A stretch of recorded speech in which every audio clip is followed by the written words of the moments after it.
we're live on UW-Madison's campus as 2 residence halls are under mandatory quarantine this morning, and the entire university is set to go online for the next 2 weeks. I'll have the details coming up. Plus, new audio recordings from the president playing down the pandemic. His reasonings behind the comments. And you'll need your umbrella once again today, but coming up, that extended forecast says you can give the umbrella a break. I'll have all the details in just a few minutes. This is News 3 Now this morning. Good morning, folks. It's Thursday, September 10th. We are continuing to follow the latest from UW campus this morning, where 2 dorms are under quarantine. Yeah, classes are also shifting online for the next 2 weeks. Those big changes all happening overnight. Josh Breiter outside Woody Hall this morning with the latest. Good morning, Josh. Hey guys, yeah, good morning. Much quieter out here this morning. We're out in front of Whitty Hall, of course, Celery just down the block from here. These are the 2 dorms that are under that mandatory quarantine for the next 2 weeks. You can see the sign on the door this morning saying building closed to non-residents. We're told everyone living here in these dorms are going to have to get tested.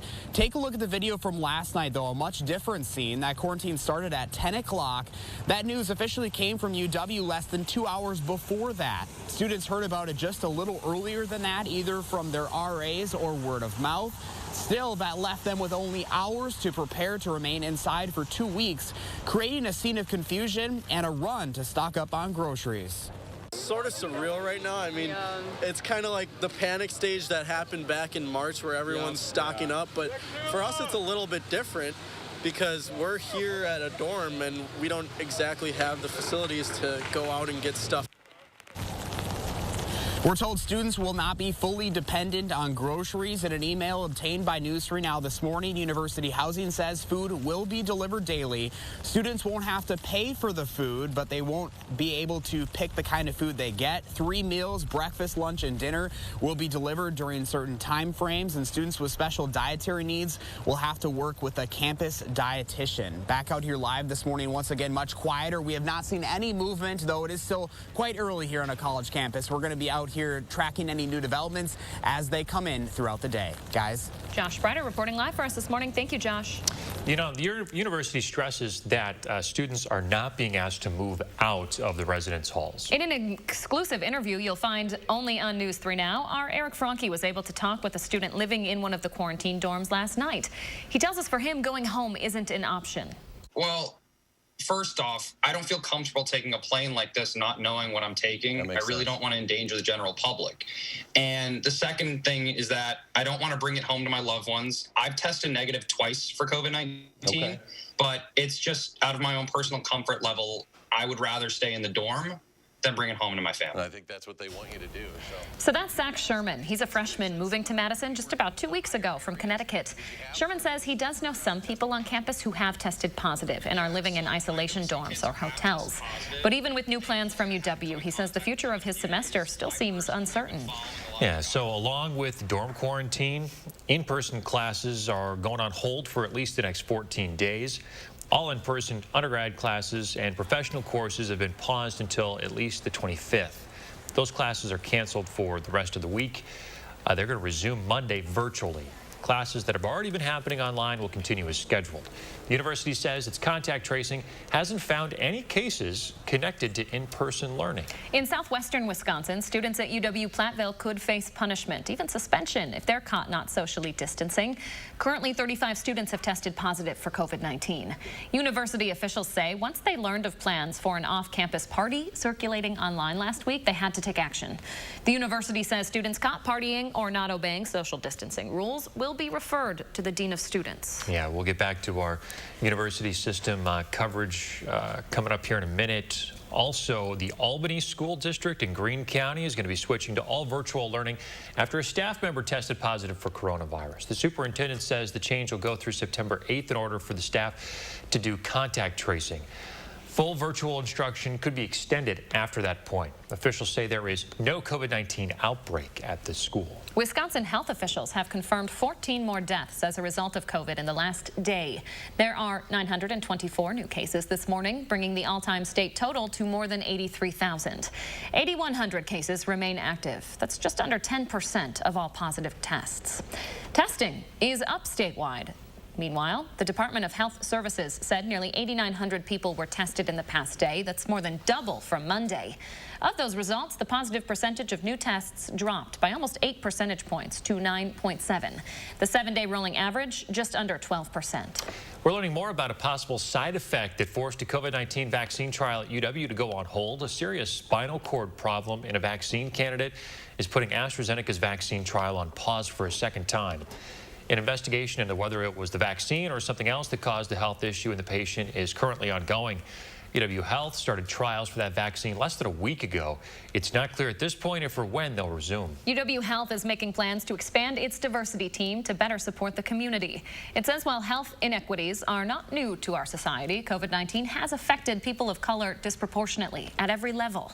UW Health is working to improve its recruitment and retention of its employees of color.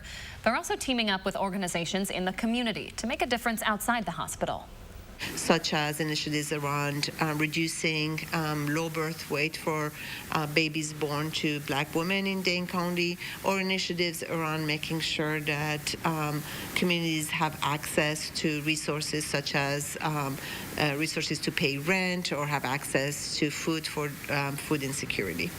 UW Health says it will continue to look for improvements for their health system when it comes to health and racial equity. 6:05 right now. Okay, it is 6:08. The coronavirus pandemic is shaking up the presidential election. New audio recordings out this morning where President Trump admits to journalist Bob Woodward the virus was more deadly than what he was saying publicly. In an interview for Woodward's book, Rage, the president told Woodward back in March that he didn't want to scare anyone about the coronavirus. The president admitted to Woodward as a result, he downplayed the severity of COVID-19, which has now killed more than 190,000 Americans. I wanted to always play it down. I still like playing it down. Yes, sir. Because I don't want to create a panic. Here at the White House, what we've done is the White House press secretary says the president has never lied to the American public about coronavirus. She said Trump just wanted to convey calm when he publicly downplayed the virus while privately acknowledging its severity. The president, meantime, on Twitter calling this a, quote, political hit job. The Wisconsin Elections Commission continues to meet just about once a week to prepare for the November election. Today, they'll be going over an audit of the state's voting equipment. They'll also be talking about a report on voter fraud. President Trump has repeatedly brought up the topic leading up to the election, but at this point, there's been no evidence of widespread voter fraud. The State Elections Commission meeting is to set at 3 this afternoon. The Marquette Law School poll is out with a new poll less than 2 months from the election. The poll was taken between August 30th and September 1st with a sampling of about 800 registered voters. And there is a slight change from August. A month ago, it was 49% Biden, 44% Trump. This month, it's 47% for Biden, 43% for Trump. This is the first time Libertarian candidate Jo Jorgensen was added to the poll, with 4% saying they would vote for her. Coming up, a new GOP-backed stimulus package up for a vote in the Senate today. What's in it and why Democrats say it's not enough to get the job done. Plus, the NFL season officially kicking off today. How things will look different for fans in the stands. Stay with us. We'll be right back.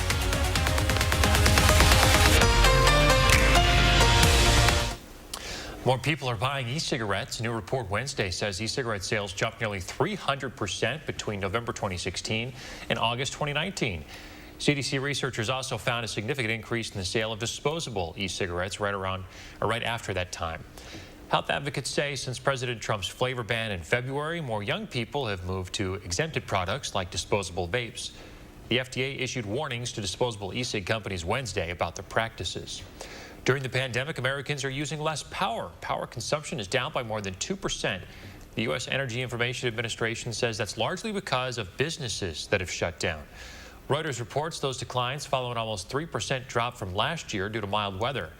If 2020's number continues to decline in 2021, it would be the first time that the demand for electricity declined 3 years in a row. The consequences of climate change could create chaos on our financial system. That's according to a new report from the Commodity Futures Trading Commission. It says climate change poses a serious threat to the sustainability of the economy. It says if action isn't taken, impacts from climate change could hurt productivity and undermine opportunities for employment and income. The group's chairman says a slow transition to change is needed, though, warning that a rapid switch to a so-called green economy could be just as disruptive as not doing enough. Breaking news just in the last 10 minutes here. Officials in Lebanon say that a fire is now burning at the port of Beirut, just 1 month after a massive explosion there. The cause of the fire is unknown. Officials are still investigating and trying to contain the fire. As this story develops, we will bring you updates as they become available. More breaking news overnight. 3 people have died in California's Bear Fire, and a dozen more still missing this morning. The Bear Fire is just one of several wildfires that have destroyed or damaged more than 200 buildings in California. Overnight, several people were injured after they were trapped by the fire. First responders have been able to rescue more than 100.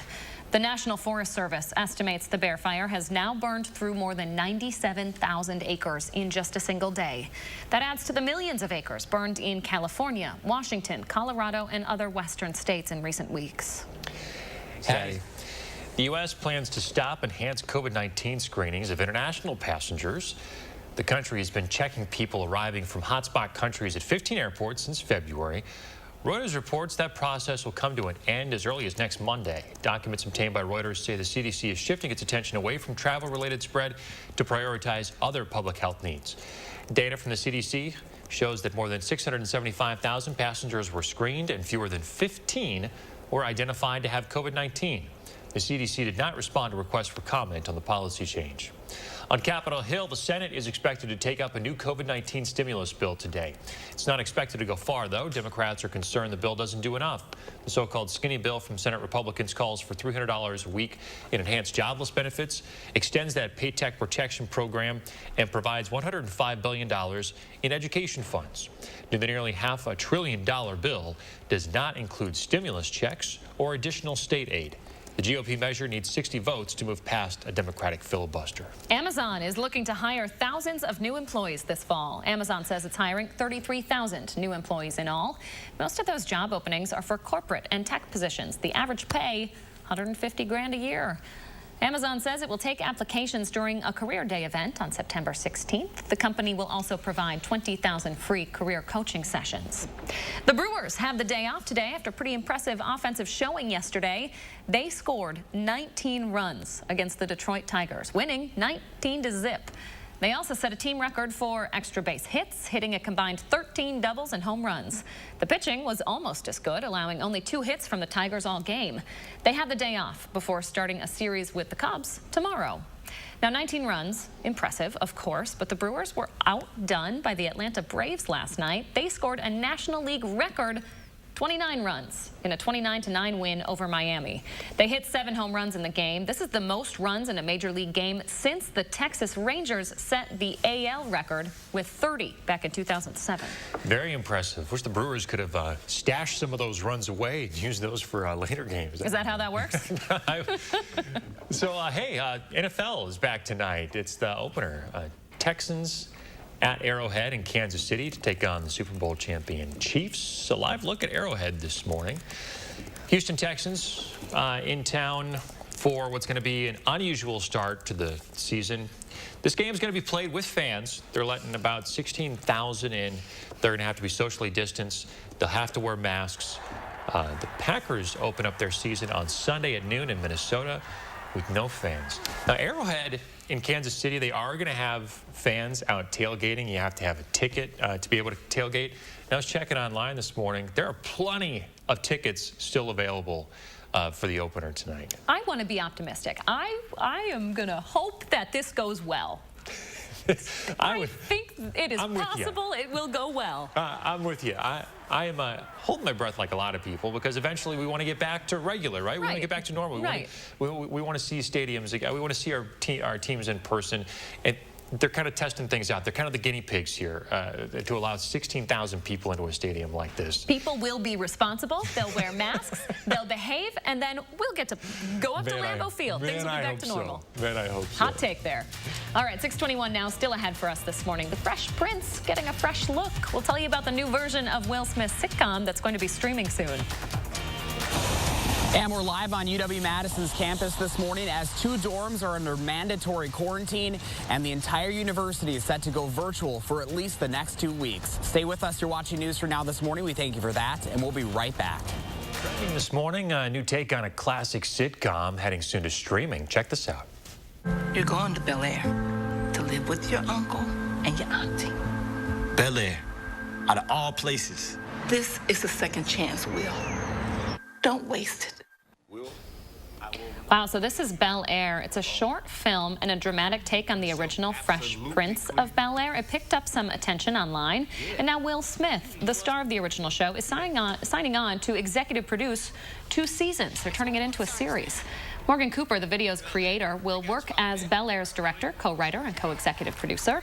It's going to stream on the Peacock streaming service. No word yet on when it will premiere. Oh, it looks great. I mean, I like that they didn't just try to remake it.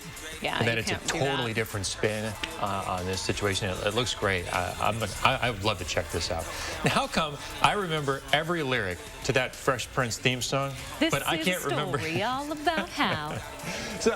But I can't remember like certain people's names or like birth dates. But like from a show from 20 years ago, I know every single lyric. Finish it for me.